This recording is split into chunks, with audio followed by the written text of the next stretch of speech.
سندوتش برجر هاند ميد كله معمول في البيت. حته لقمه كده ما شاء الله اللهم بارك، معموله بحب وبنظافه جوه البيت. حته اللحمه بتاعتنا، انا ما بحبش اجيب البرجر الجاهز، انا بجيب لحمتي واضيف لها شويه فول صويا وبصلايه واحده واعملها وشويه توابل. اللقمه بقى ما شاء الله جميله جدا، مقرمشه من بره وطريه من جوه. العيش ده بيفكركم بعيش مين يا ولاد؟ ايوه هو بالظبط العيش المشهور ده. الصوص بقى بتاعنا بتاع البصل، نكرمل البصل، نحط عليه طماطم، صلصة طماطم، بابريكا، فلفل، شطة، دبس رمان. دبس الرمان ده بيوديه في حتة تانية. لو ما حطيتش دبس رمان ممكن تحطي معلقتين سكر. وبنقلبهم مع بعض كده، يبقى طعمه ما شاء الله خطير خطير. السندوتش من غير الصوص ده، البصل المكرم اللي احنا عاملينه، بيبقى طعمه مختلف. بتحطي عليه البصل بتلاقي الطعم راح في حتة بعيدة قوي، في حتة حلوة جميلة. هنرص بقى السندوتش بتاعنا. ابدأي بقى في الخضار اللي عندك، اي حاجة عايزة تحطيها حطيها.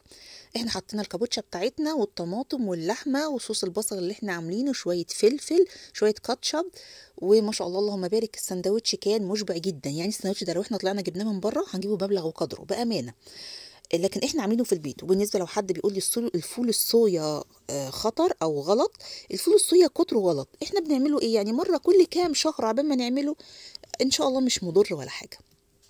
عملنا بقى السندوتش بتاعنا وتاكلي احلى سندوتش. انا كفايه عليا كانت فرحه الولاد، وبابانا ما كانش موجود الحمد لله، بس كفايه عليا فرحه الولاد ان هم فرحوا ما شاء الله بالسندوتشات دي، وان اللقمه معموله في البيت كده بنظافه وبكل حب. ده جميل قوي. يا ريت تجربوا الوصفه بتاعتنا. العيش يا جماعه احنا هو مجرد دقيق وخميره ورشه ملح ورشه سكر زي ما قلت لكم، ما عملناش فيه افتكاسات، وسيبناه يهدى شويه، وبعد كده قطعناه قرص عاديه خالص وحطيناه في الفرن تستوي بعد ما خمرت. ما تنسيش تطبقوا الوصفه، تصلوا على النبي صلى الله عليه وسلم، تشتركوا في القناه. والسلام عليكم ورحمه الله.